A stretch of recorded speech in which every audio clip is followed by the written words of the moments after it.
Let's move ahead. How does your philosophy translate itself into the world of politics?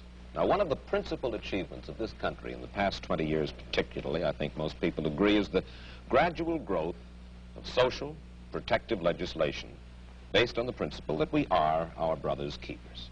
How do you feel about the political trends of the United States, the Western world? The way everybody feels, except more consciously. I feel that it is terrible, that you see destruction all around you, and that you are moving toward disaster until and unless all those welfare state conceptions have been reversed and rejected. It is precisely these trends which are bringing the world to disaster, because we are now moving towards complete collectivism or socialism, a system under which everybody is enslaved to everybody. And we are moving that way only because of our altruist morality. Ah, yes, but you say everybody is enslaved to everybody. Yet this came about democratically, Ayn. Free people in a free country voted for this kind of government, wanted this kind of legislation. Do you object to the democratic process? I object to the idea that people have the right to vote on everything. The traditional American system was a system based on the idea that majority will prevailed only in public or political affairs, and that it was limited by inalienable individual rights. Therefore, I do not believe that a majority can vote a man's life or property or freedom away from him. And therefore, I do not believe that if a majority votes on any issue, that this makes the issue right. It doesn't. All right. Then how do we arrive at action? How should we arrive at action? By voluntary consent, voluntary cooperation of free men, unforced. And how do our leaders arrive, how do we arrive at our leadership? Who elects? Who appoints? The whole people elects. There is nothing wrong with the democratic process in politics. We arrive at it the way we arrived by the American Constitution as it used to be. By the constitutional process as we had it, people elect officials, but the powers of those officials, the powers of government are strictly limited. They will have no right to initiate force or compulsion against any citizen except a criminal. Those who have initiated force will be punished by force, and that is the only proper function of government. What we would not permit is the government to initiate force against people who have hurt no one, who have not forced anyone. We would not give the government or the majority or any minority the right to take the life or the property of others. That was the original American system. When you say take the property of others, I imagine that you're talking now about taxes. Yes, I am. And you believe that there should be no right by the government to tax. You believe that there should be no such thing as welfare legislation, unemployment compensation, regulation during times of stress, certain kinds of rent controls and things like that. That's right. I'm opposed to all forms of controls. I am for an absolute, laissez-faire, free, unregulated economy. Let me put it briefly. I'm for the separation of state and economics, just as we had separation of state and church, which led to peaceful coexistence among different religions after a period of religious wars. So the same applies to economics. If you separate the government from economics, if you do not regulate production and trade, you will have peaceful cooperation and harmony and justice among men. You are certainly enough of a political scientist to know that certain movements spring up in reaction to other movements. The labor movement, for instance, certain social welfare legislation. This did not spring full-blown from somebody's head, out of a vacuum. This was a reaction to certain abuses that were going on. Isn't that true, Ayn? Not always. It actually sprang up from the same source as the abuses.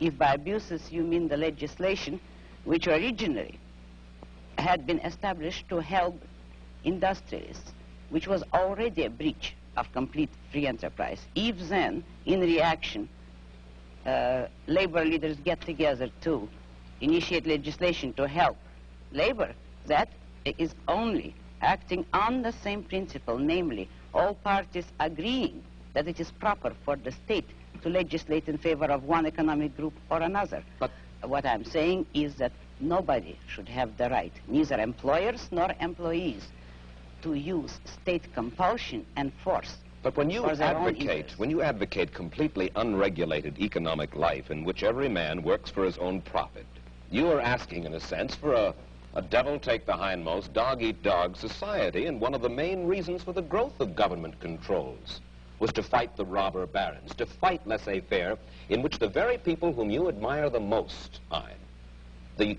the hard-headed industrialists, the successful men, perverted the use of their power. Is that not true? No, it isn't. Oh. This country was made not by robber barons, but by independent men, by industrialists who succeeded on sheer ability. And having, by of course, ability, they succeeded. I mean without political force, help, or compulsion. But at the same time, there were men, industrialists, who did use government power as a club to help them against competitors. They were the original collectivists. Today, the liberals believe that that same compulsion should be used against the industrialists for the sake of workers. But the basic principle there is, should there be any compulsion? And the regulations are creating robber barons. They are creating capitalists with government help, which is the worst of all economic phenomena. I think that you will agree with me when I say that you do not have a good deal of respect for the society in which you and I currently live. You think that we're going downhill fairly fast. Now, I would like you to think about this question, and you'll have a minute intermission to ponder it, and then come back and answer it. Do you predict dictatorship and economic disaster for the United States if we continue on our present course?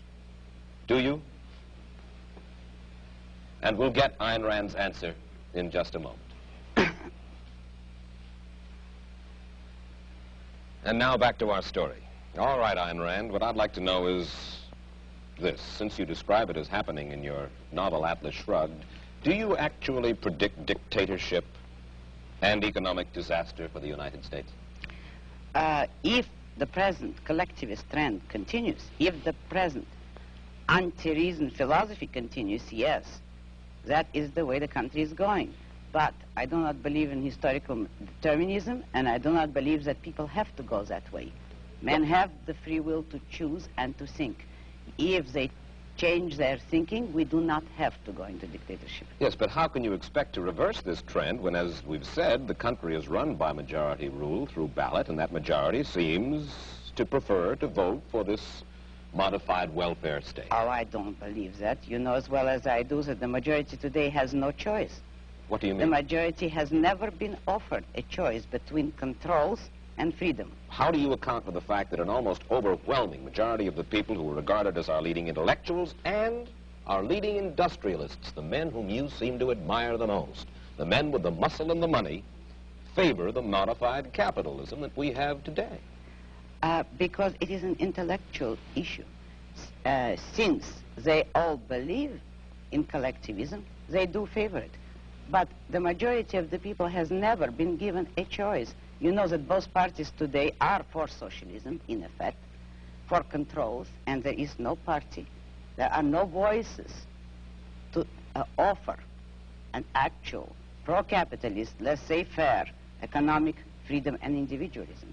That is what this country needs today. Isn't it possible that we all believe in it because we are all basically lonely people and we all understand that we are basically our brother's keepers? You couldn't say that you really understand it because there is no way in which you could justify it. Nobody has ever given a reason why men should be their brother's keepers, and you've had every example, and you see the examples around you of men perishing by the attempt to be their brother's keepers. You have no faith in anything? Faith? Only No. in your mind? That is not faith. That is a conviction.